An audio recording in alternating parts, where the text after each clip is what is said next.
So real quick, if you're on the board, or if you've a volunteer that has helped with this, please stand and let us recognize you. Really?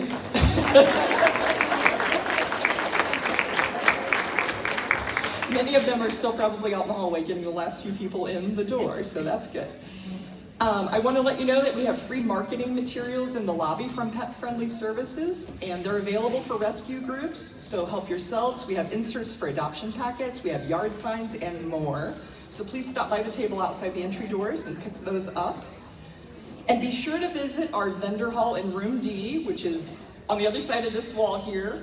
Anytime during the day that you're interested in doing some networking and visiting with our partners, there are some tables in there set up for you to visit. A few housekeeping items before we get started.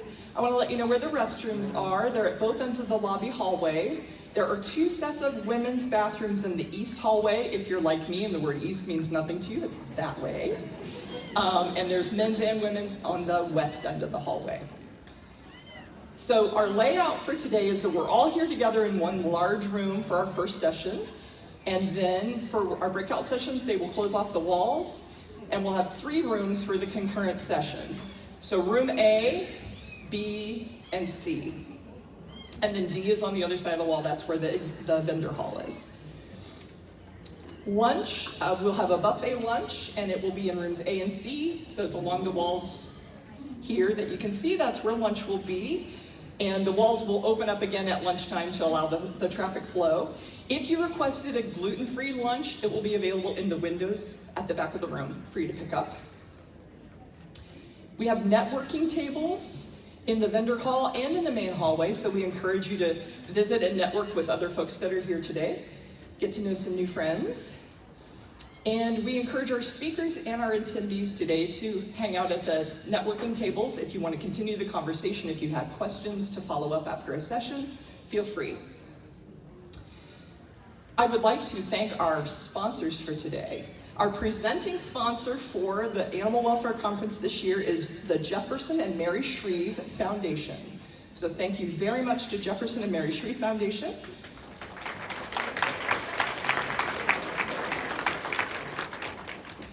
And you'll see the names of the other sponsors throughout the day, but I'm going to read them off real quick here.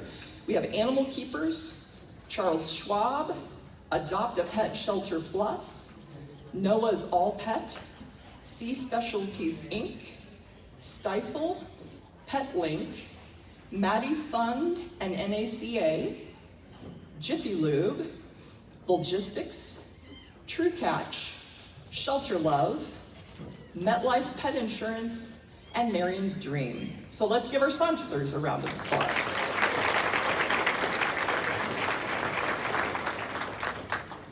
All right, so thank you again for your patience this morning. We're going to go ahead and kick things off here. And our first speaker is the Executive Director of Pet Friendly Services. She's going to talk about programs and strategies. Her name is Cheri Storms. Cheri's the Executive Director of Pet Friendly Services of Indiana. She joined the organization in 2005 and has worked in different capacities to increase spay-neuter surgeries. Under her leadership, Pet Friendly Services has grown from a central Indiana-based program to a statewide program, funding thousands of surgeries each year. Cheri also serves on the board of directors of the United Spay Alliance, where she chairs the Vet Shortage Task Force, comprised of industry experts in need of additional veterinary capacity. Cheri holds an undergraduate degree from IU Bloomington and a master's degree in public environmental affairs from IU Indianapolis. So with no further ado, welcome Cheri Storms.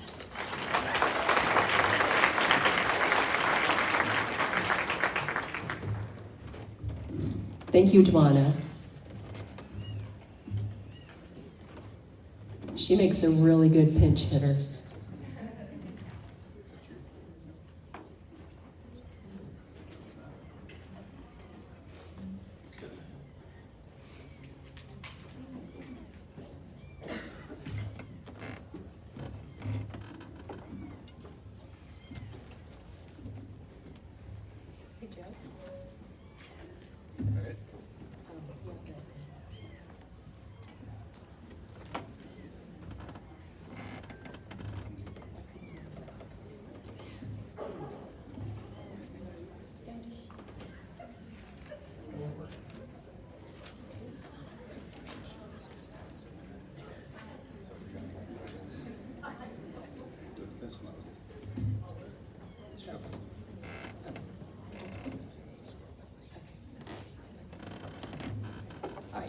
Welcome, everybody. Thank you so much for being here. This is one of my favorite days of the year. I love coming and knowing that so many beautiful people have driven from all corners of the state and other states to come learn and network and do more for animals. It's just brilliant. We really want to thank our sponsors for keeping the price low, and we're just really grateful that you're here.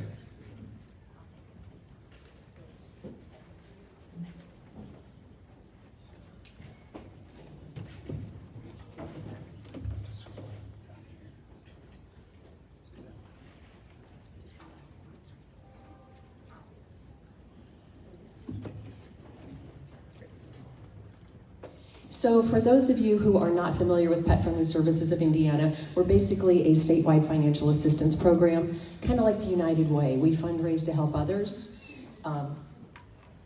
So we fund thousands of spay-neuter surgeries every year. We funded 14,632, I think, last year. We provide free and discounted spay-neuter surgeries to rescue groups, shelters, community CAP programs as well. And then we've got a $50 program for limited income individuals to ensure they can afford to get their pets fixed. And just about us, we're a nonprofit, just like most of you in the room. We're funded by donations and grants, and the number 4 selling specialty license plate.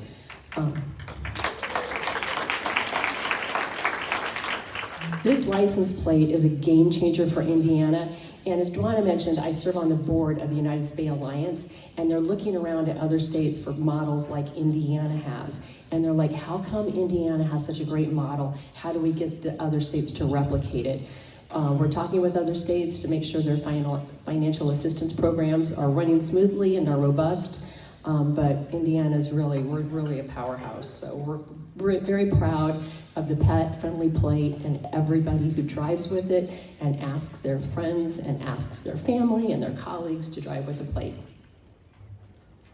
So about us, we've got a network of vets that do the surgery for us. They do the surgeries, we pay the bills. There are about 100 vets in our network.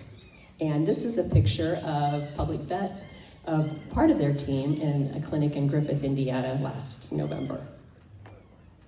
So in addition to funding spay-neuter surgeries, we're always asking ourselves, what else can we do? What can we do to help our shelter and partner groups be more successful, save more lives, and have an easier life for themselves as well? So the conference is one thing. So this year we have 3 times the great content that we had last year. So thank you to all of our speakers for coming. It's really great that you are here. Some have traveled from other states, others got up super early and drove across the state. I'm glad the rain kind of held off. We keep it super affordable thanks to our generous sponsors, and friends and family donated flowers and raffle items for today. Another thing we're doing is our Fixes In program. So it's a partnership with one of our vet clinics. It's a mobile clinic, Public Vet. And so they traveled last year in Indiana and did 154 clinics across our state. And this is so important. Cats are $100. We give them a budget for every clinic so that they can make discounts on a case-by-case basis. And what this means is that most people can afford to pay the full fee for the surgery. So of the 154 clinics, they fixed 14,007 cats. They only asked us to pitch in for 4,345 cats. So that's just a really great sustainable program where they can make money, they can keep funding spay-neuter surgeries, and we can keep bringing in money to do more kittens and cats. So we're hoping to run out of cats, but not funding. So it's a really great model. Every time they roll into town, they fix 100 cats. So think about that. That's 50 cats, 50 females that aren't going to have litters coming to your shelter, your rescue program, or your community cat program. Right? And so, we always think we need to tell people to get their cats fixed, their dogs fixed. There's a strong demand for surgeries, so we see most of these clinics are sold out. Here's a line of traffic that stretches around the building in Floyd County. Thank you to our partner group there. It takes, I'm gonna mess up because I don't have my notes. But people want to get their pets fixed. And then when people pay for their surgeries, they become part of the solution. And this helps us stretch our dollars, as I talked about. So another thing we're working on is the Feline Fix by 5 program. We'd like to prevent unwanted litters by getting them fixed early. We found there are various surveys, people don't know when to get their cats fixed. They think 6 months to a year might be fine. We know kittens can get pregnant at 4 months of age. So why fix by 5 if it's 4 months when they can get pregnant? Well, the by is very important, fix by 5 months. So we found that some vets don't do surgeries at 5 months. They do it at 4 months and 6 months. And I see head shaking over here. Here's a testimony that was posted to the United Spay Alliance Facebook page about a woman who had 3 kittens and had to push her vet to get them fixed by 5. He was not wanting to do the surgeries, but he was okay and able to do it. So this survey from 2019 to 2024 shows when people are getting their cats fixed at private practice clinics. And you know, it shows the 8 to 20 week mark, and that would be ideal. 5 months is the bar right before the tall bar. The tall bar is 6 months. So look at all these kittens and cats that are getting fixed after 6 months. We need to get them on the other side of that mountain. So we've all seen this cat graphic. One cat, it's gonna have a zillion kittens and take over the world.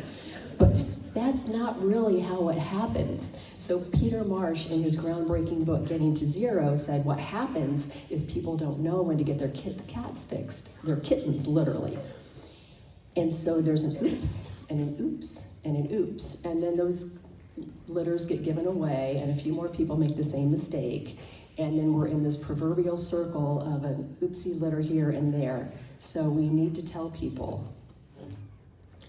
So Bob Barker and Drew Carey are doing their job. They're telling everybody to fix their pets. For decades, they've been telling everybody, get your pets fixed. But they never said when to do it. So we need to normalize fix by 5.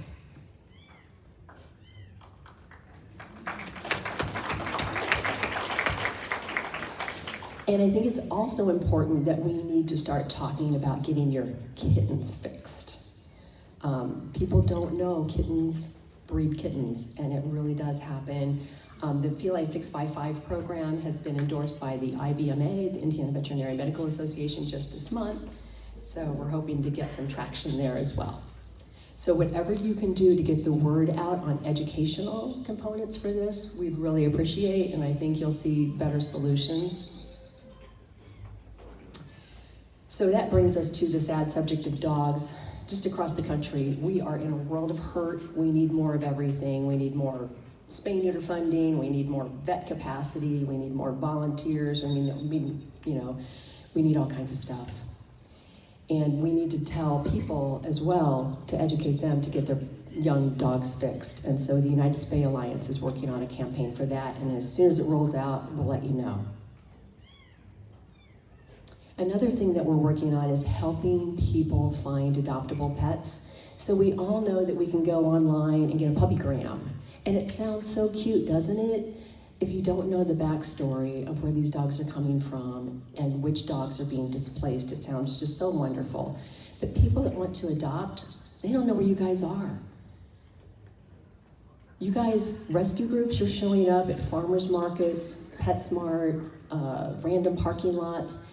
Let us know where you are. We've got a calendar online, and we'll send it out in our newsletter. We've got a big newsletter audience and a great open rate. We want people to be able to come out and do a meet and greet with their dog, know where you are, because we know you're all over the place. And shelters, if you're having discounts or specials, let us know, because we want to include you in this as well. So another thing that's happening at the United Spay Alliance is that they're doing spay-neuter wet labs. And so what's a wet lab? It's vets training other vets in high quality, high volume spay-neuter. We know we can't graduate enough new vets out of the vet schools that exist. There are a few new vet schools coming online, but by the time they open and we get graduating vets out, we will have more vets retiring than we will have new graduates. So we're in a world of hurt on this. So we're looking around to find current vets that want to pitch in, want to switch careers, maybe don't have the clinical experience they need.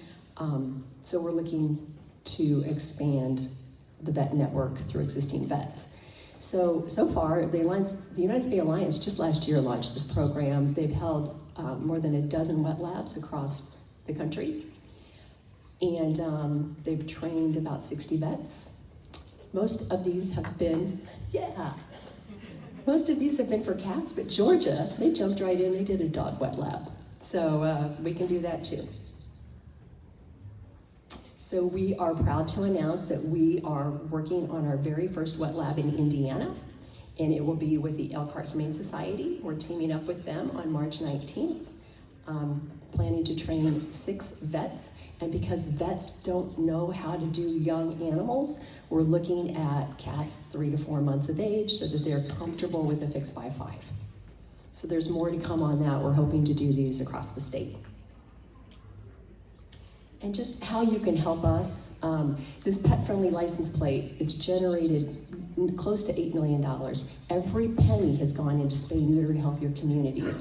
We know it's still not enough money, but imagine the state of our state without all of that, without 14,000 surgeries every year, and without like Public Vet, when I mentioned that they fixed 14,007, that's just one vet doing that. And they have licenses in other states, and they've looked around to see who else they can help, but they can't find a program like ours. So we keep them here at home in Indiana, and they're Bloomington based. And so it's really important that we promote the pet-friendly license plate, tell people what it means to you, ask them to purchase it. Or number 4, Purdue and IU are in front of us, and I would really like to be number 1. So with that, I will call up our next speaker.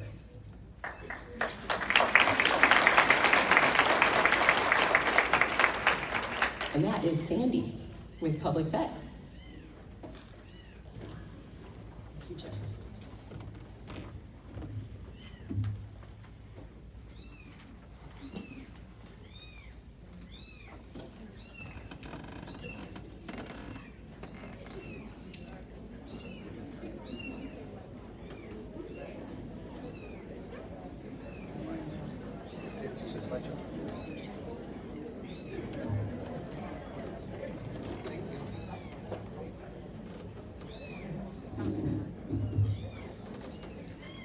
Good morning.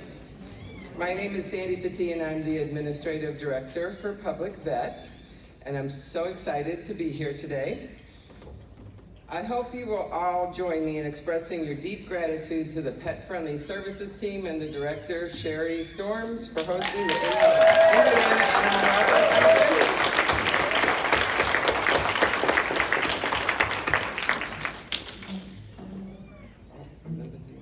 Sorry about that, moving things here. Did I go the wrong way? Yep, no, wrong way. Shouldn't put you in charge of this. Thank you, Pet Friendly Services, for your unwavering dedication to pets' health and wellness. I am a transplanted Hoosier. I came here today from Gilbert, Arizona.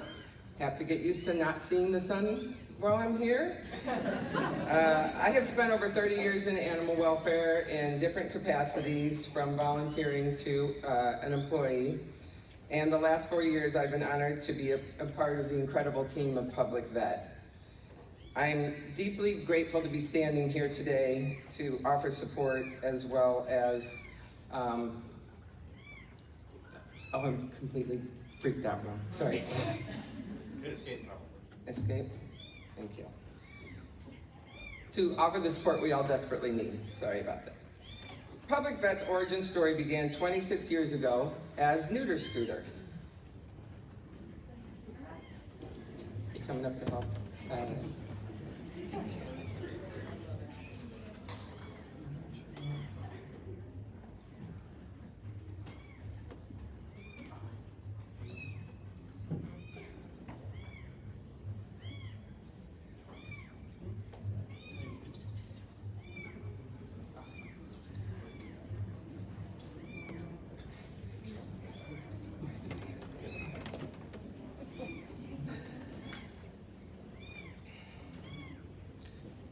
Neuter Scooter was founded in 1999, and after 17 years of neuter scootering our way all over Indiana, we came to a sobering realization.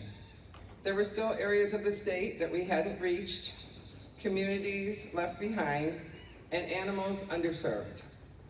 The high-volume, high-quality spay-neuter model, while effective in many ways, simply wasn't enough on its own. Around the same time, I did it again. I gotta stay away from that. Around the same time, the world was waking up to a broader, more holistic approach to complex health issues and wicked problems that face us, an approach known as One Health. It was this shift in thinking that sparked the evolution of our long-standing initiative, Neuter Scooter, into something greater, Public Vet. Our mission is to promote healthy animal companionships in our homes, in our neighborhoods, in our shelters. Domestic animals are ultimately dependent on humans, and they can't thrive without humans to care about them. So focusing on the human-animal bond is essential to assuring that the animals continue to get their needs met long after they cross our path as animal welfare professionals. Public Vet takes a three-tiered approach to promoting health. We provide vet service directly to communities, and that's what I'm here to discuss this morning. Our mobile medical units provide care for the underserved by holding 1 to 3 day community outreach clinics with the ability to serve up to 100 animals a day. We raise awareness about living healthily with pets and how to address and mitigate the risks. People are doing the best they can with the knowledge available to them, and we have found the vast majority are deeply committed to improving their pet's health once they know there is an issue. There is a huge need for more information on risks and benefits of pet companionships. This requires data and research, which is greatly lacking. Dr. Petee will be sharing some of the data we have collected in her breakout session of past, present, and future research efforts. So who does Public Vet serve? We serve owners and the general public, caretakers doing trap, neuter, manage, shelters and rescues and other animal organizations, and animal care facilities. When we come to a town or city, we can provide care for over 100 animals at each clinic. This includes everyone and every animal. With the support of our donors, we can provide care to people in the greatest need. So what do our clinics offer? First, we offer direct conversation with the veterinarian. All of our clients have the opportunity to form a veterinary client-patient relationship where they can provide medical history and can discuss their questions and current concerns about their pet with the doctor. Consultation on other medical issues such as eye enucleations, entropion surgeries, amputations, mass removals, parasitic concerns, and contagious diseases. Since we are a nonprofit, our organization has the ability to work with clients to address major medical concerns of their pets for an affordable cost. Second, we offer physical examinations and comprehensive care. For many patients, this is the first and maybe the last time their pet will ever see a vet. So our physical exam is focused on identifying all issues or concerns. We address the medical and surgical issues in our clinic that we can, and we help the client with resources for further or future care. Patient-centered care means that our doctors are less focused on the client's financial limitations and more focused on promoting the well-being of the pets and the family that loves them. Finally, we tattoo our patients and keep a photo record of them. This allows us to assist if the patient is in crisis or lost in the future.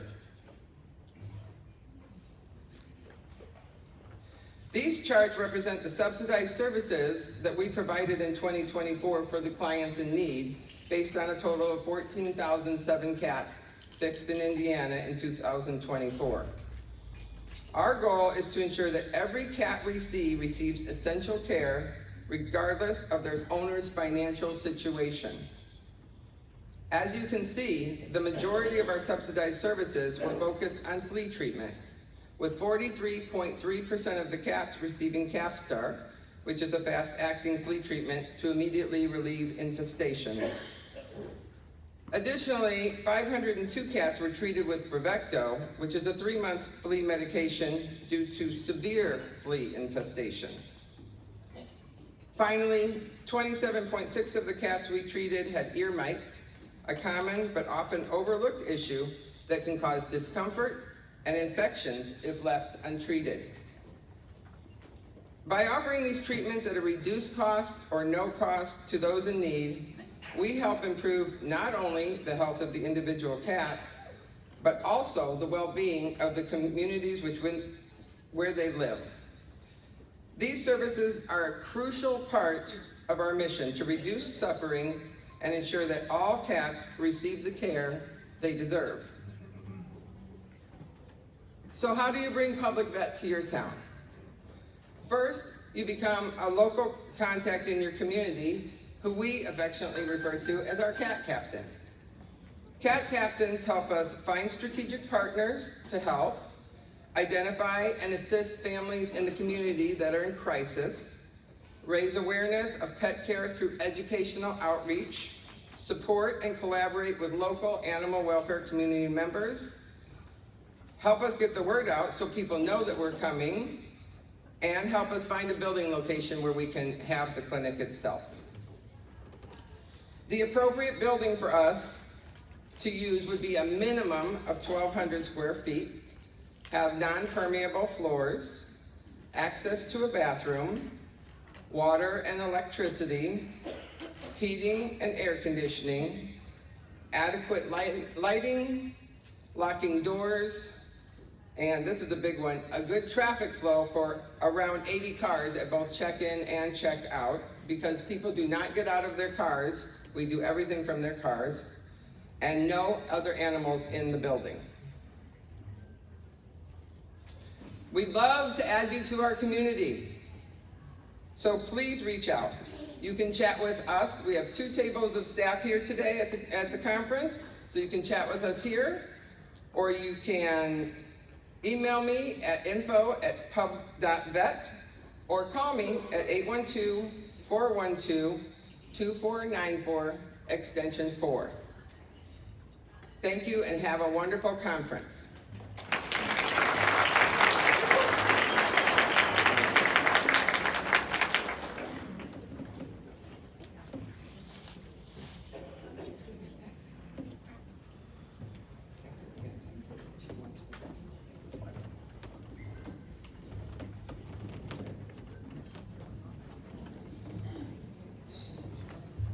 Four Directions Vet, would you head up?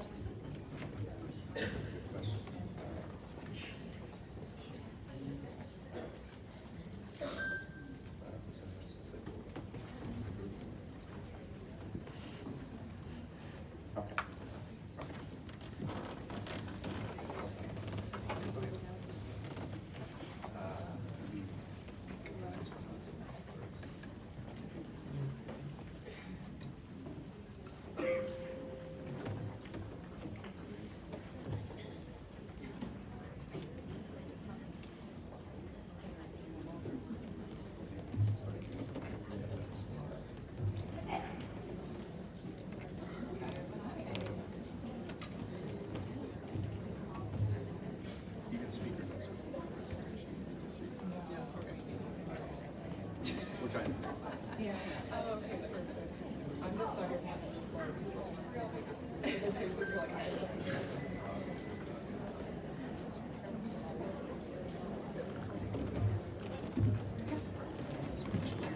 Present mode? no, it's already in present. Oh, is it? Yeah. Thank you.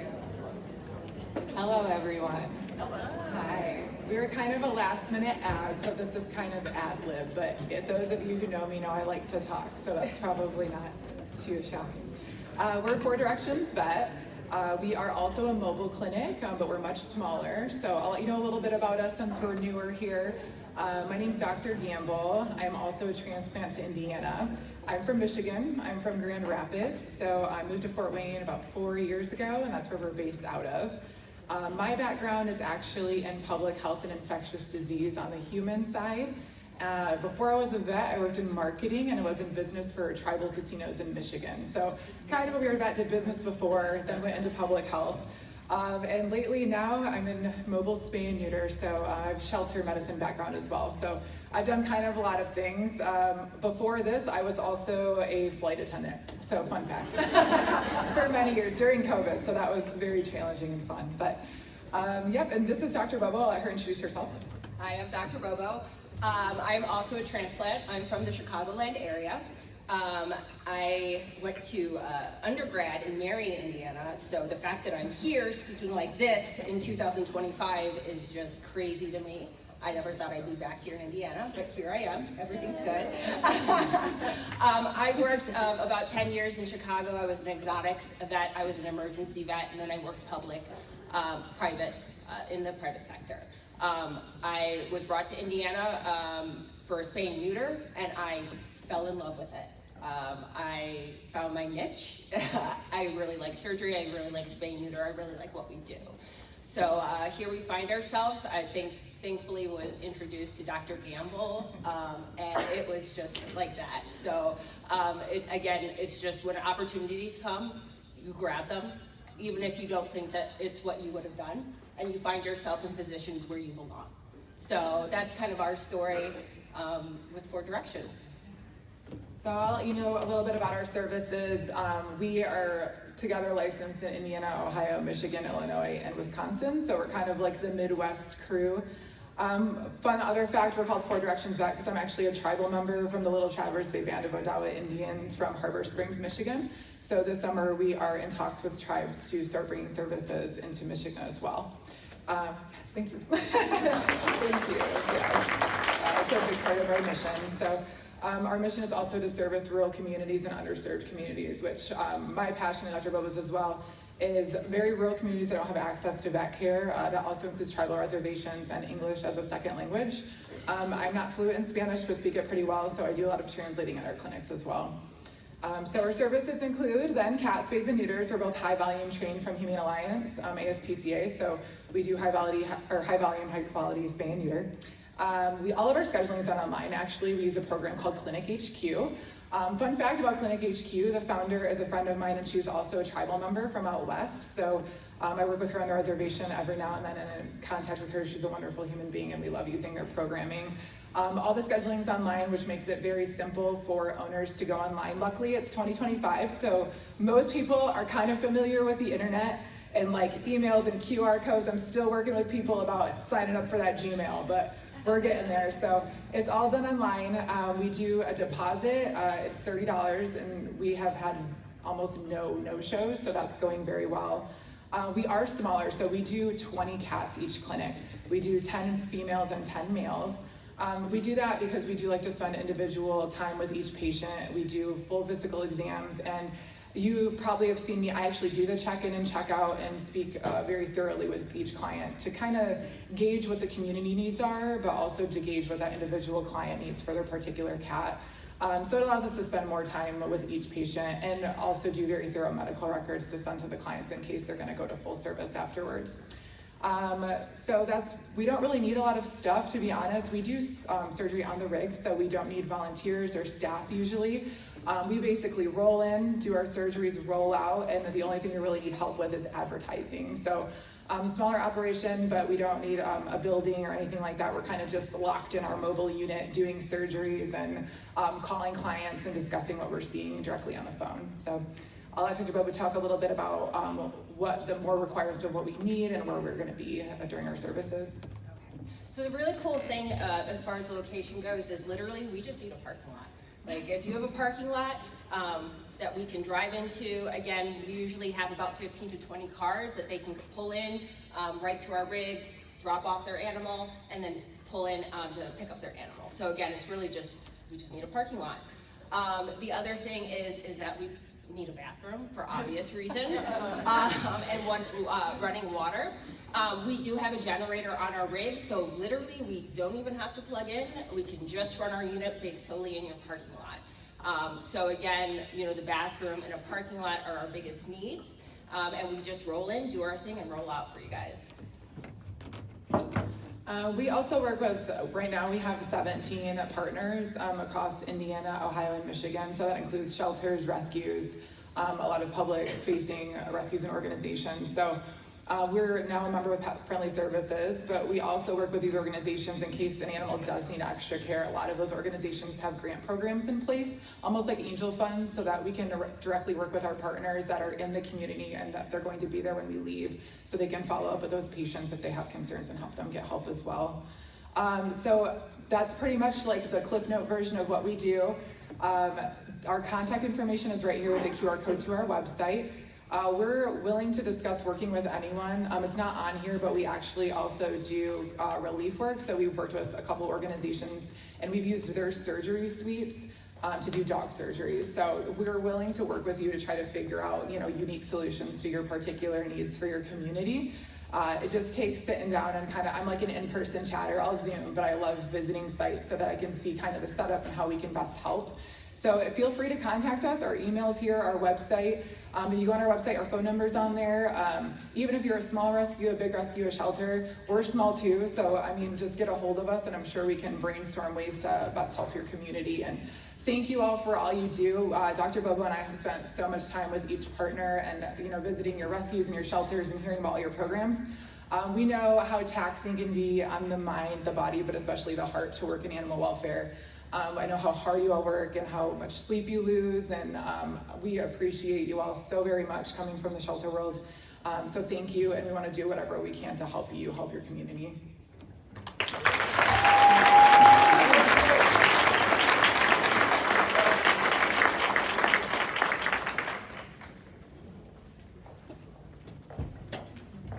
Samantha, will you pop up? There you are.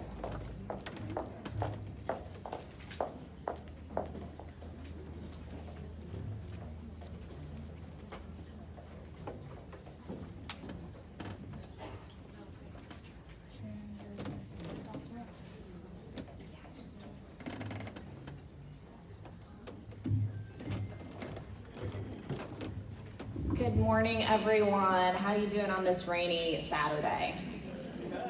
Good, good. Well, I'm so excited to see so many friendly faces in the room. I know many of you and we've worked with you across the state, but my name is Samantha Chapman, and I am the Indiana State Director for Humane World for Animals, formerly called the Humane Society of the United States. I wanted to give you a quick update about that. So on February 14th, our organization, we rebranded to a more global mission and vision to really accelerate our work to end animal cruelty.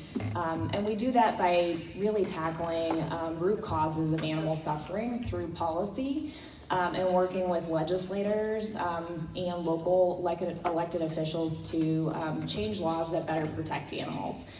So today, I am speaking a little bit about a legislative update from the State House and a call to action for all of you. So I know many of you have followed our work across and over the years. No, you're totally fine. And so last year we were coming off a really hard loss with the Bobcat bill that legalized bobcat trapping in the state of Indiana. And then the pet store preemption bill that really reversed all of our 21 ordinances across the state, which was really frustrating. And so I think, like many of you, being in animal welfare at the State House can be a defeating place to be. But this year, honestly, we came back with two really great bills that we've been working on this session. So the first one I want to mention is House Bill 1458 that we're calling Sonny's bill. This bill, some of you might have followed the 4,000 beagles that at the time the Humane Society helped rescue out of the research lab in Cumberland, Virginia. My beagle's name is Sandi. She came from that facility, and this bill would require research labs across the state of Indiana to adopt out healthy dogs and cats if deemed healthy by a attending veterinarian at that facility. We're really excited to announce that that bill passed the House 85-4. I know many of you called your state senators and representatives, which is absolutely amazing. So thank you for doing that. We still have an uphill battle in the Senate. Eli Lilly has gotten involved and is really trying to stop this bill. But we've got about a month left in the legislative session, and we're going to keep continuing to fight for this bill. The animals deserve it, and we will keep showing up. And then the other bill I wanted to mention to you is House Bill 1333. This bill is called Landlord Pet Policies, and essentially, quick summary, the bill would require landlords to stop prohibiting cat declaw. So there's a number of apartment complexes across the state that say if you have a cat as a tenant, that the cat must be declawed, which we feel is incredibly inhumane, as many of you know. And so we are working with Representative Kyle Miller out of Fort Wayne on that bill. Unfortunately, that bill did not get a hearing this session, but it's the second time it's been introduced, and we hope that we will have some more success on that bill moving forward, again, with engaging with advocates like you. You know, calling your state representative and senator is really important. So I want to talk a little bit about that too briefly. So I think the legislative process for a lot of folks is daunting, and honestly, I think the best way to think about it is that your state legislators are people just like you. They serve you and the public, and so their job is to really talk to constituents about issues that matter. And my job every day is to show up and really emphasize that animals are important. There's a lot of Hoosiers across the state that care about animals.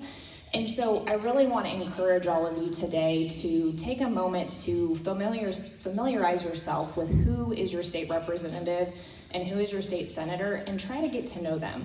They have what's called third house meetings across the state when they're home from the legislative session. So attending those meetings, telling them what you're up to, getting to know them personally, inviting them to your shelter, or sharing your rescue or community cat work, I think is really important. And I think that there's so many legislators that care about animals. We have seen with the expansion of our political action committee that there are so many candidates that want to get that Humane Candidate Award and get that those funds for their campaign, but also be endorsed by an organization that cares about animals. People love animals and want to help animals. So I think it's really important to get to know your state elected officials.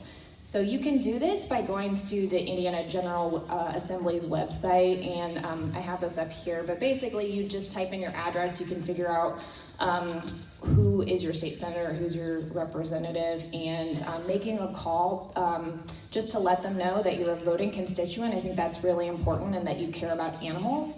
Trying to set up a district meeting with them when they're home in your district is always really valuable.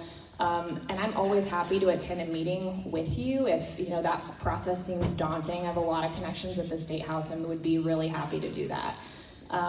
We're just really grateful for all the work that you do. I talk to legislators every single day, and they recognize that our shelters and rescues are overwhelmed. And so I think, again, just continuing to show up and make animal welfare a priority for our elected officials is really important. So with that, I'm really grateful for all that you do. I know that it's not an easy job. Some days it's very mentally taxing, and I think as people, we have to be kind to one another to continue to do this work. And so just encourage you all to just go out in the world and continue to do good for animals and people alike. So thanks for your time. I will be around in the networking break, so would love to connect with you, talk to you more about some of our Pets for Life work, things we can do with pet food pantries, etc. But thanks again for your time and being here today on a Saturday.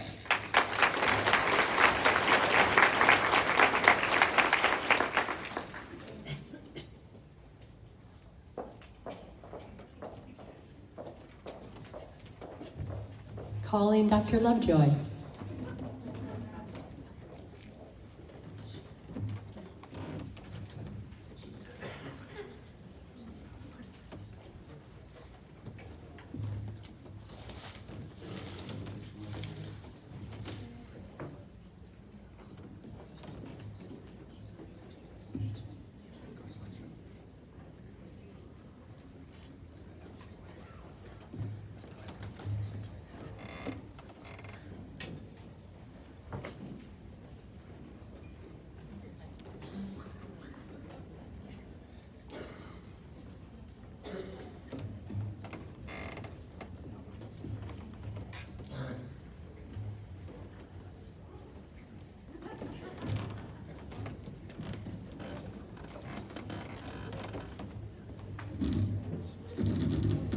sorry about that, but I'm quite short, so I need to lower the microphone.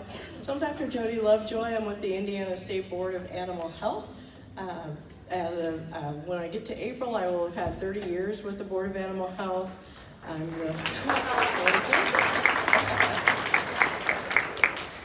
I'm the animal welfare specialist for BOAH, so I've spoken on that topic in the past. Today I'm going to touch base with something that you typically in a Humane Society setting would not have to worry about, but Indiana and really most of the United States has been dealing with highly pathogenic avian influenza since 2022. It's been an ongoing event. We did have avian influenza in Indiana in 2022. We were fortunate enough to get that cleared up and have a span of nearly 3 years where we were not actively dealing with avian influenza in Indiana. Unfortunately, this January, it did come back and kind of rear its ugly head. And one of the things that's going on with avian influenza is because it has never kind of cleared. Typically it'll come, it'll hit, and then it'll be gone in a few months across the United States, and we'll have some years where, you know, it's quiet. This infection session hasn't ever ended. It's kind of hung around and been popping up in different locations across the United States since 2022.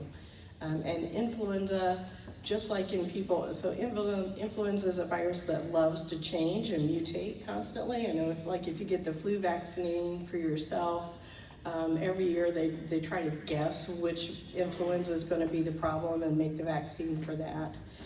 So unfortunately, because influenza's been around for so long, that we are seeing it get into animals other than our bird species. So we're starting to see it in a variety of our mammal species, our domestic animals. And one of the things is typically it's not terribly fatal in our wild birds. They're kind of natural carriers. But we're seeing that change. You may or may not have heard across Indiana, and I know we have some people from Michigan and whatnot, and I can't speak to Michigan, but in Indiana we've definitely had a lot of our wild migratory birds test positive for avian influenza, and we're testing them because they've died, which is fairly unusual, so it's becoming more severe. In particular, our whooping cranes have been pretty hard hit this year. It is deadly to poultry in our turkey flocks. Once it gets in, like within 12 hours of it entering the flock or us having a positive test, the birds look perfectly fine. Within 12 hours, we're starting to see huge death loss, and usually within 24 hours, most of the turkeys are dead from the virus itself. It's not quite so fatal in our egg laying in our chickens, but we do see an increase in mortality with our chickens. So far it's been, like I said, it's been going on for basically 3 years. We've seen it occasionally in dogs. It's really ramped up in dairy cattle, where it, from wild birds, got into dairy cattle and then kind of mutated, so it's moving between dairy cows in the milk. And also we're having a lot of people infected with avian influenza who work on dairy farms. And also, not in the United States, but in other countries, we've seen mink who've been infected. And there's actually some concern whether the mink were then able to infect people. So there's some zoonotic concerns, so from animals to people transmission.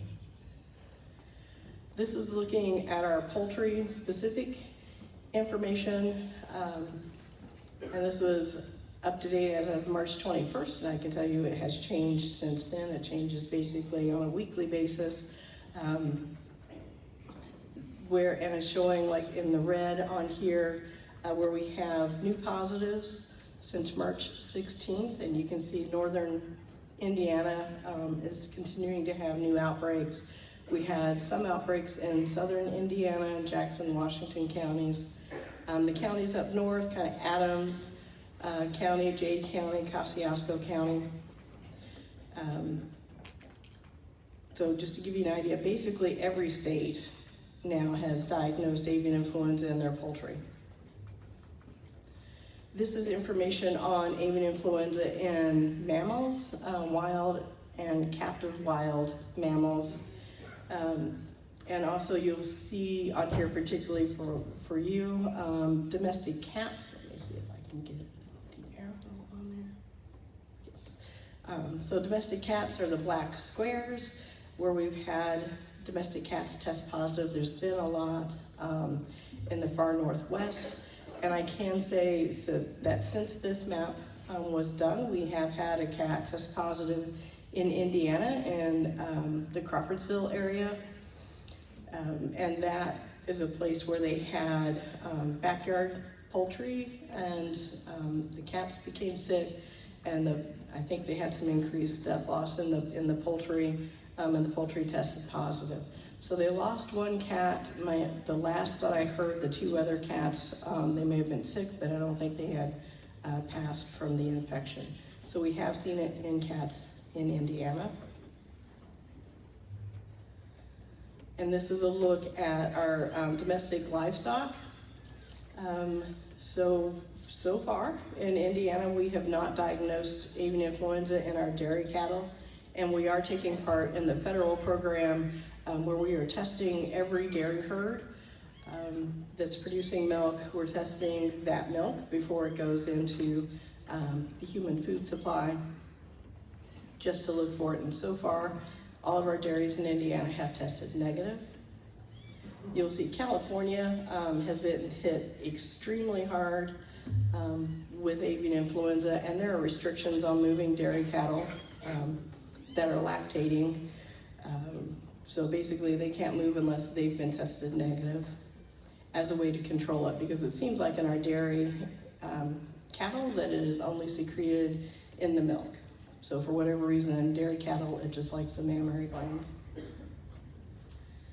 So what we're looking for in cats, and so how it gets to cats, what we will see in them, so the idea, our current thinking is that wild birds, which are carrying the virus, shed it may get into our domestic livestock, like our cattle, and then cats, in particular barn cats, who are exposed to the dairy animals, pick it up and then become ill with it. So what we will see in cats that have picked up avian influenza is really severe conjunctivitis, really severe matting of the eyes. They're gonna feel like crap, so not eating, lethargic. It's a respiratory issue typically in cats, but it also will have a neurologic component. So you may see the cats stumbling, circling, not being able to stand upright. So clearly you look at them and you know they ain't doing right. Seeing those neurological signs, right? Because clearly we have a lot of things. We've got calicivirus, we've got the regular respiratory issues going on in our cats. So how do we differentiate normal upper respiratory infection from high-path avian influenza? And I would say if you're seeing neurological signs, to lean towards avian influenza as a possibility in those animals. And it does tend to be pretty fatal in our cats. Unfortunately, in particular, once we get those neurological signs. So how they get it, one of the main things is going to be unpasteurized milk consumption or raw or undercooked meat. And so clearly there have been a lot of recalls from cat food that is raw cat food, and avian influenza has been found in that raw food. So one of the ways to avoid this is to not feed raw food, not feed unpasteurized milk to cats. Other ways they can be exposed, of course, would be exposure to wild birds that are infected, exposure to infected livestock, and potentially exposure to people who have worked on, say, dairy farms or worked in a poultry building. So there's a possibility that if people become infected, that they could pass it on to the cat. So talked about avoiding feeding raw or undercooked meat and unpasteurized milk, keeping cats indoors, which of course is safer for them for a variety of reasons, but in this case to keep them away from wild birds, and keeping them away from livestock, basically other animals that might be intermediaries. If you have cats that come into your facilities that you suspect might have avian influenza, then contact your veterinarian and request them to, and let them know what you're seeing. And the veterinarian then can take samples from the cats, and that can just be an oral swab, could be blood, and they can submit it to a lab that they work with for avian influenza. They do not have to have prior permission from the Board of Animal Health to test cats for avian influenza. We do ask, just as a courtesy, that they let us know that they're testing the cat. That way, if it would come up positive, we have at least a little bit of lead time to kind of prepare ourselves from a public information standpoint. So if you have cats that you are concerned about maybe having avian influenza, and clearly you probably already do this if your facility has the capacity, is to isolate any ill animals coming in and keep them isolated for at least 10 days. If you see clinical signs, like I say, contact your veterinarian. There's not a vaccine for mammals for avian influenza. And what we're going to do is just provide supportive care to those cats. So trying to keep nutrition in them, trying to keep them hydrated, keeping them warm, that sort of thing. Possibly some prophylactic antibiotics to prevent it from going into pneumonia, just to protect them from that. Also want to bring out, though, and to not forget about rabies as a potential diagnosis when we were seeing neurological signs in cats.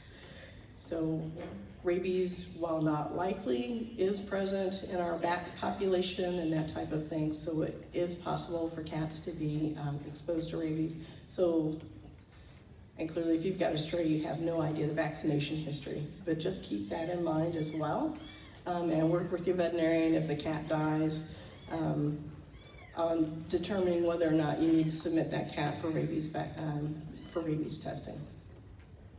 So if you do have these really snotty neurological cats, how do you want to respond to keep yourselves and your staff safe? So we don't think it's likely that cats are going to transmit this virus to people, but we can't say that it's not possible for that to happen. So it's transmitted via saliva, feces, other bodily fluids. And the way that people get it, no matter what animal they're exposed to, is basically if it gets in the eyes, the nose, the mouth. So we want to practice good biosecurity there. What we see in people, the typical thing is conjunctivitis, so you're gonna get red, itchy eyes. Of course, it's Indiana and it's springtime. So could be allergies, all the differentials out there. Upper respiratory illness, like that's not going around in Indiana. And pneumonia, and then it can progress to pneumonia, organ failure, and death. That is not typical for a healthy person to go that far with it. It's usually an upper respiratory issue. Watch yourself for 10 days after exposure to a snotty cat. If you see any of these clinical symptoms, contact your doctor and just let them know of your potential exposure. So prevention, so we want to prevent, so you get it by getting in your eyes, nose and mouth, so wearing goggles if you're dealing with snotty cats, disposable gloves, N95 masks, which we're all quite familiar with at this point in our lives, liquid-resistant coveralls or an apron would be easier, something that's specific to your isolation unit so it stays there. Head covers, I think the shoe covers and whatnot, maybe not quite so important in a Humane Society setting. That's more of a livestock type setting, but that's out there. And then if you just want to be super protective, also a face shield in addition to the goggles. are ways to protect yourself. And I will be around the rest of the day. And my understanding is we're going to take questions at the end, everyone together. So I'll leave you with that, and I'll be around. Thanks.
Okay, all right, we're up now.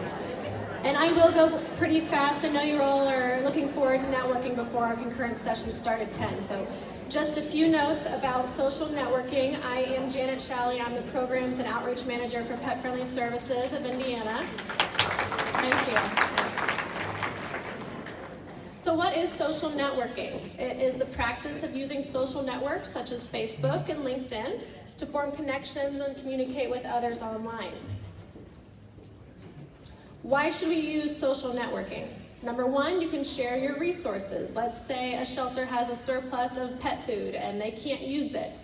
Social networking allows us to distribute those resources to other shelters or rescues who might need them. It creates a line of communication. Let's say we have a natural disaster in Indiana or an emergency. Having a social networking platform will allow us to communicate quickly and efficiently so that we can find help for who needs it. Raise awareness and advocacy for state-specific issues. Let's say we have a huge increase in dog intakes at our local shelters, and we want to create a state-specific spay-neuter initiative for large breed dogs. That is one way we could get the word out and let everybody know of this state-specific issue. Place pets faster. You can communicate with each other to transfer pets who may have been at your facility for a long period of time. Maybe they have behavior issues that aren't good in a shelter setting that would do better in a rescue. Using these social networking sites will help move these animals where they need to go. Lastly, support and advice. So we are all in this together, right? So having these social networking pages allows us to ask for advice and just support each other in this field of animal welfare. The first page I wanted to talk about is the Indiana Animal Shelter and Rescue Alliance. I just looked up when this was created, and I created it 10 years ago. It's hard to believe it's been 10 years, but it was a decision I made when I moved from Indianapolis. I worked at Face Spay Neuter Clinic for 6 years, and then I moved to Rochester, Indiana, a small town in northern Indiana.